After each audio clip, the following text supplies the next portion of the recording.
This is not just building high performance for the moment. Yeah.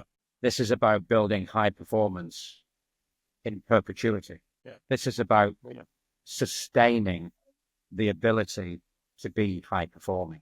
Yeah. This is about heading in the sports analogy. This is about, I don't just want to win one title. I want to win several. I don't just want to reach the top. I want to stay there. Right? So can you build high performance fleetingly? Yes. But wouldn't you rather build high performance that can be sustained?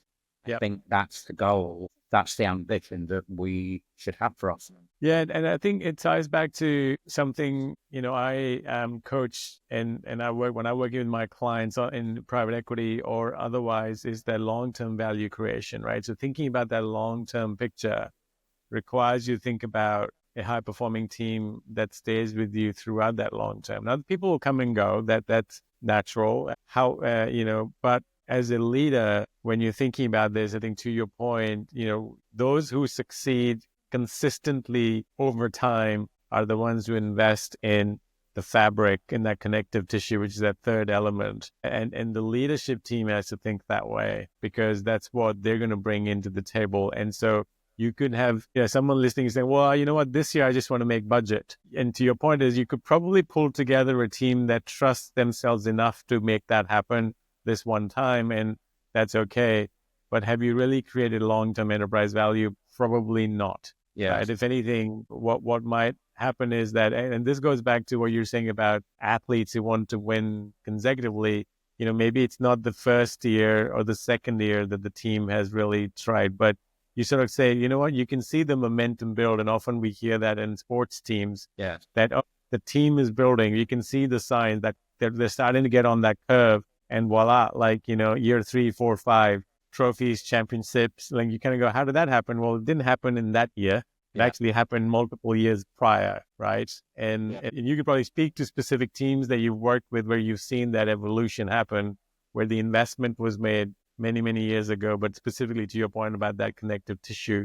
And then the results kept coming, Is there a team that comes to your mind when you think of that? Yeah, absolutely. I think it's interesting because there's a potential crossover phase happening now. So if I think of Formula One, Red Bull Racing, a team that I work with, and Sebastian Vettel, a driver that I worked with. Seb was a 4-time world champion.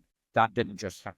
The journey to him becoming a 4-time world champion didn't even begin in the year that he won his first title. It began way before that, because you're building a Lencioni pyramid in practice. That's literally what was happening at Red Bull. That pyramid was forming, and each step on that pyramid was forming and evolving and being reworked, that resulted in the success that the team had over that particular 4-year period. You see the same thing happening in Formula One now at McLaren.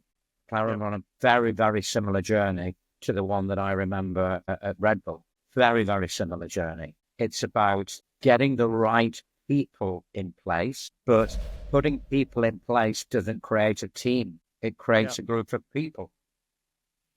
There are two processes, right, that need to happen together. We want the right people, but then we've got to build a team. And really what we've been talking about and using Lencioni to highlight is the formation and the building of a team and turning a group of people into a team. And you see now the fruits that's starting to appear on the McLaren tree, just as it did with Red Bull all those years ago. Yep.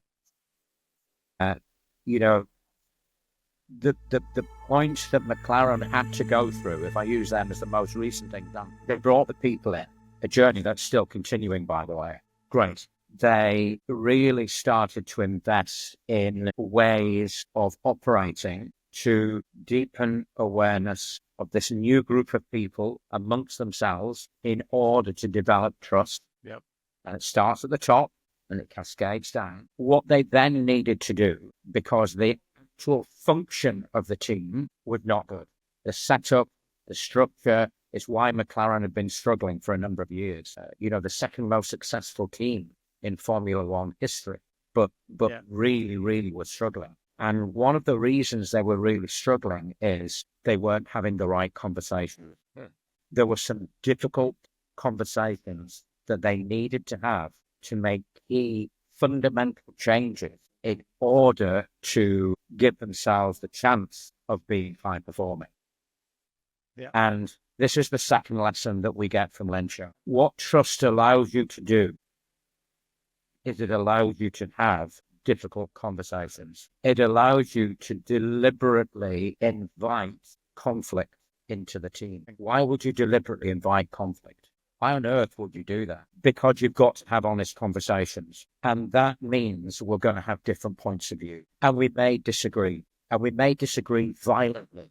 But if we're in an environment of trust, if I believe and trust that you have the best intention for this team at your heart, and you believe and trust the same of me, then there is no fear in conflict. Yeah. There is no concern at facing and having a difficult conversation because we believe we have the best interests of this team at heart because we trust each other to be coming from that point of view. Now, if you take trust out of that equation, difficult conversations and conflict become quite fearful. And it's why most teams run away from difficult conversations because fundamentally they know that trust isn't in place. So trust is a nice thing to have, of course, but it's vital. It has a real purpose because it releases our ability to have the kinds of conversations that we're going to need to have on our journey to high performance. The journey is not an easy one. Difficult decisions will have to be made. But we do that together, unified in our purpose as a team. And we can do that if we have trust in place. So now you start to see that the powerful first two steps and how one releases the other. Trust allows us to have difficult conversations, allows us to invite conflict into the room because that allows us to make the right kind of decisions because we've had an honest conversation. And just stepping back on trust for those listening, one question that I have on their behalf is, hey, David, that how do I know in my team the level of trust? So there's the scale of 0 to 10. 10 is like everyone's very trusting. Do I need to, two-part question, do I need to get to 10 for this trust foundation to be strong? Or can I be happy or content? Can I progress through the pyramid at a 7 or 8 or 9, whatever that means? And I'm using numbers only because I can't help myself quantify things. And then the second piece is, how do I know where am I on that trust? Is that when you get into these, is it more of a reflective thing, is when you do have conflict and you realize that it's leading to unhealthy outcomes, that's when you know that you don't have trust?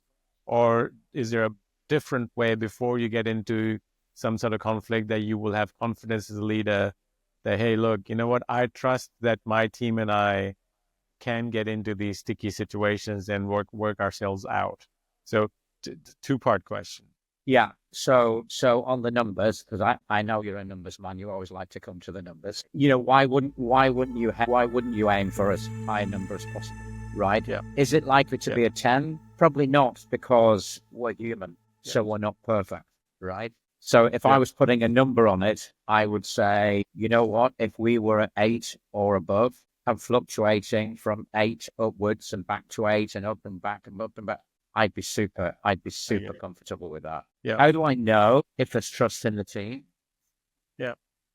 I would say it's because we are having difficult conversations. It's because there is an element of conflictual debate in the room. When there's an absence of those things, it's because I don't trust the people in the room enough to be able to raise that topic. I don't feel able to speak up or to speak out. Yep. So it's more the absence of those kind of conversations that would make me think, something's not right here. Interesting. But then I go back to what I was saying before, Rohit, which is one of the things that high-performing teams do is they come together with a certain rhythmical approach to spend time on team health. Yeah.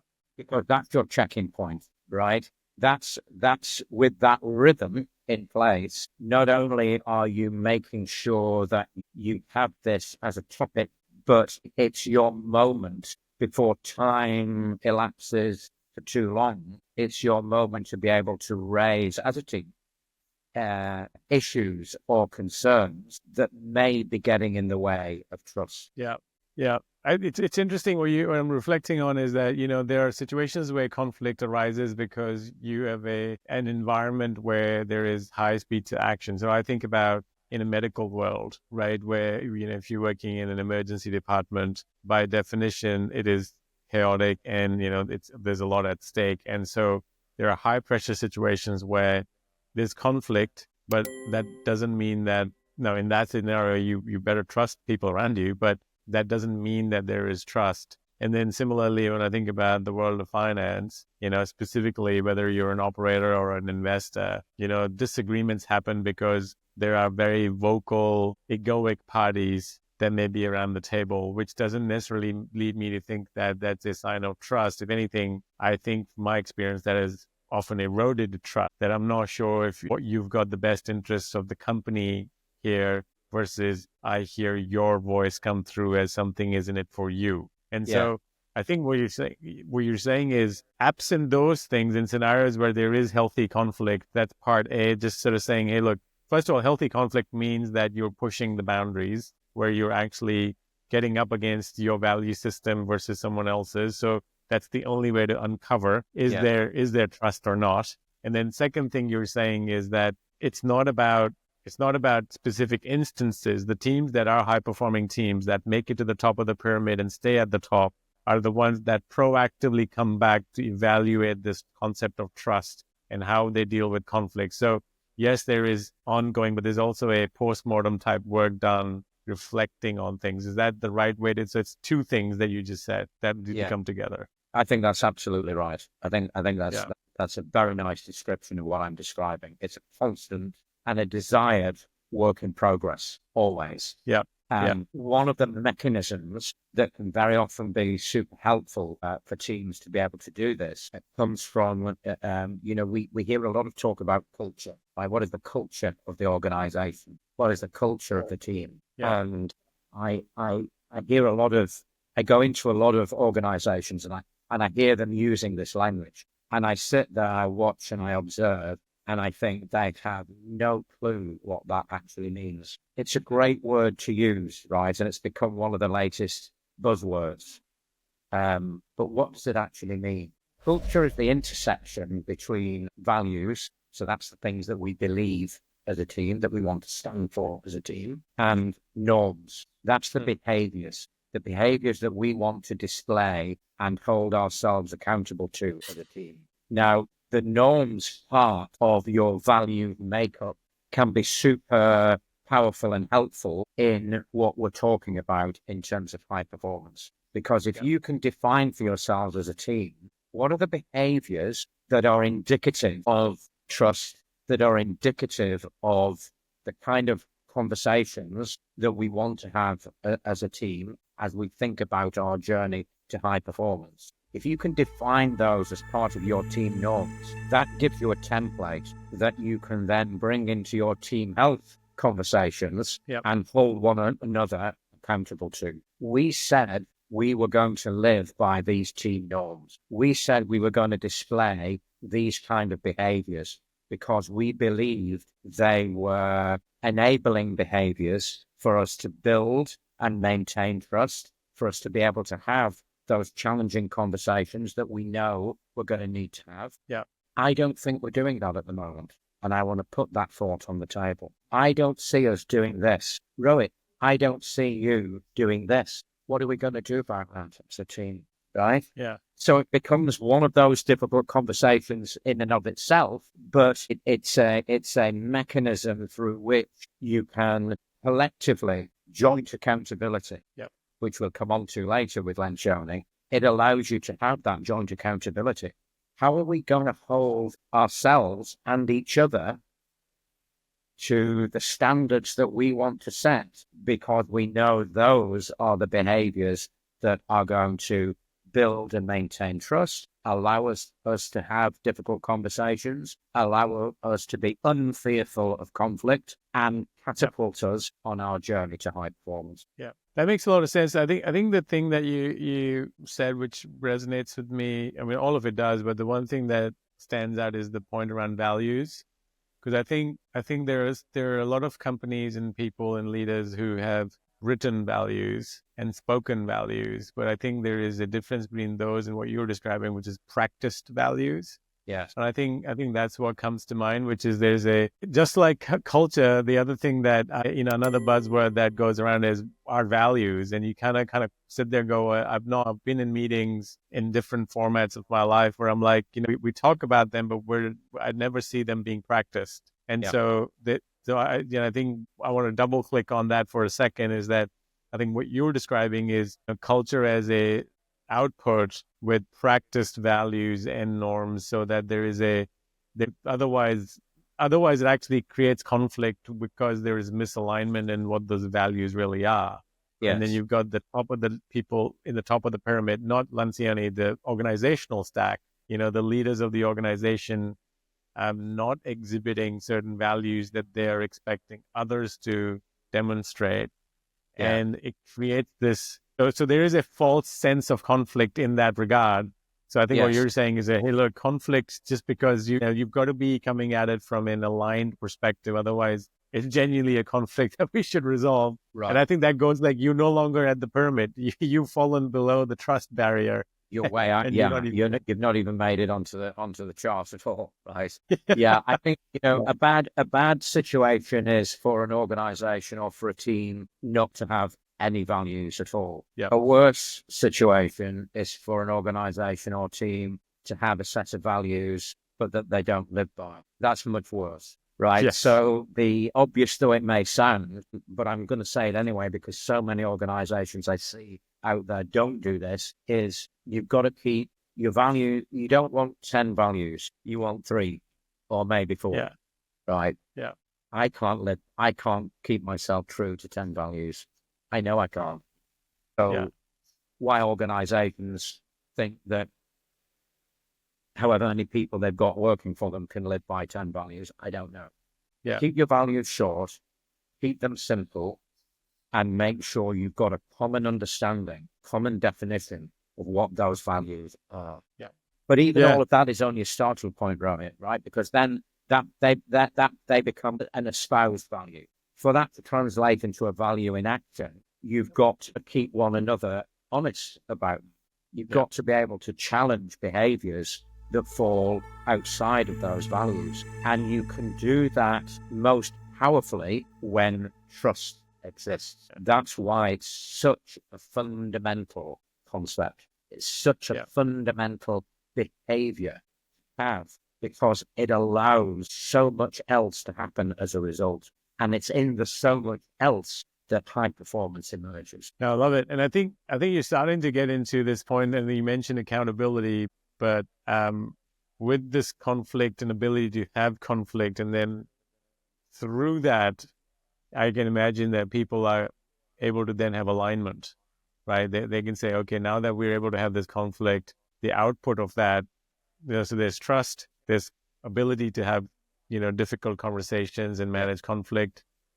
And then what happens? Yeah, well, it's exactly as you described. Lencioni uses the word commitment. Okay. If we have trust and we're able to have honest and open, sometimes difficult conversations, sometimes we have to journey through conflict. But when we come through the other side of that, what we are able to do is to commit. We commit to a decision. We commit to an outcome. And Lencioni's smart here. He uses the word commitment rather than align very deliberately, because teams that don't go through the trust, difficult conversation, maybe conflict steps, what they end up with is consensus. And consensus is so different to commitment, right? It's so different. Consensus is where we pick a middle ground, as close as we can to, I think this, you think that, and we pick something somewhere in the middle. And more often than not, consensus leads us to a decision that actually nobody in the room agrees with. Yeah, it's true. It takes us to an answer that was actually never surfaced in the room at all in the first place. But it's just the middle ground of this disparate range of views, points of view. It's almost like a compromise. It's a compromise is another word Yeah. for consensus. It's a business killer. It's never the right answer. But if we can get to commitment, which is through the steps that we've been discussing so far, what that means is we are all going to leave that room and we are going to enact that decision. When we leave a room as a result of consensus, what tends to happen, and this will probably raise a smile amongst people that are listening in right now, because they'll recognize it. People leave the room and say, yeah, no, I know we reached consensus, but I'm not going to be doing that in my department. Yeah. But that happens time and time again, right? Time and time again in business, I see that. So the trust, the conversation, the conflict, in order to reach commitment, because then I know that I'm going to go away and enact that. And I also trust that so are my colleagues. And that then becomes the really powerful step between what we have as a team, trust, what we're then able to do as a team, have honest conversations, and what we're then going to go away and translate into actual decisions and behaviors. And that's the fundamental stepping stone between the conditions of the team and what we then do in order to take business decisions. Yeah, I think it's really powerful, because the thing that, as you were saying, I was going through all the teams where I've sort of, wondered why a collection of very smart people, highly motivated, never got to peak performance, or I wouldn't call ourselves high performing teams. And I think fundamentally it's all the layers that you just described. I think there was trust issues. There's obviously conflict management, and to your point about commitment versus consensus. Often, when I look at those teams, there's a one person calls the shots, and I think whether it's ego or whether it is power, which is another form of ego, I think led to everyone else giving in, which is essentially another version of getting to a consensus. And there was perceived commitment, but there was no buy-in. And I think the other word that leaders often use when they talk about finding commitment is like, are people bought into it? And so where your counsel is, without the first two ladders of the pyramid, the steps of the pyramid, getting to commitment is very difficult and often leads to a form of consensus, which rarely leads to anything good, especially long term, but even in the short term. It will lead to a suboptimal result. Yeah. And I think it would also lead to... Suboptimal doesn't lead to high performance, right? No, not at all. And I think the other risk that I would highlight from a practical operator perspective is I've seen when that has happened, you lose good people. And when you lose good people, you no longer even have a team, forget high-performing team, right? So retention loss or attrition of talent, which is one of the biggest issues that most CEOs and investors face, is an absolute, forget, project killer, company killer, right? And at that point, you've got to go back to the drawing board and you're off the pyramid all over again. Because the thing that, as you were describing all of these elements, the thing that comes to mind is often when you add a new member of the team, whether it's at the senior level or the mid-level or the junior level, changes the dynamic. So if the pre-existing team, and then you can probably speak to it from sports perspective, whether it's football, soccer, or Formula One, if you don't have the pre-existing team have that trust, agreed upon practiced values and then have that ability to manage conflict, somebody coming in can get lost. Whereas if you already have that, then it becomes a lot easier to onboard someone. Of course, learn from them, but then they can be part of the fabric rather than, hey, the whole chemistry has shifted. And I've got to believe that further leads to commitment issues. And then beyond that, I think you were talking about a few minutes ago, the point around accountability, right? People start to say, well, hang on, that wasn't me, it was someone else. And is that where you end up as the next big piece? Yeah, absolutely. So just to touch on that point, every time a person in a team changes, that's a new team, Yeah. right? So if I think of the football team, right? If we just think of the team on the pitch, right? So the 11 players, forget about the subs and the broader squad. We just think of it in as simple terms as possible.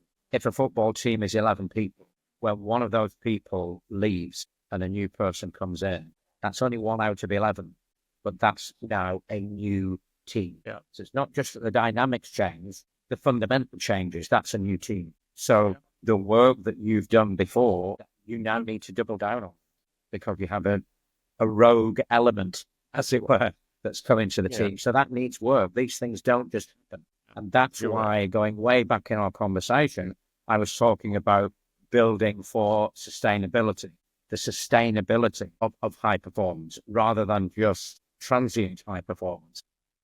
Yep. And that's important, a concept in and of itself, in my view, but it also speaks to the fact that teams evolve, teams change, the makeup of teams change, whether that's in sport or in business. And that's just the nature of the world. So having this long-term view as a member of, and particularly as a leader of a team is fundamental, because if you've established those practices, it doesn't matter when the team changes.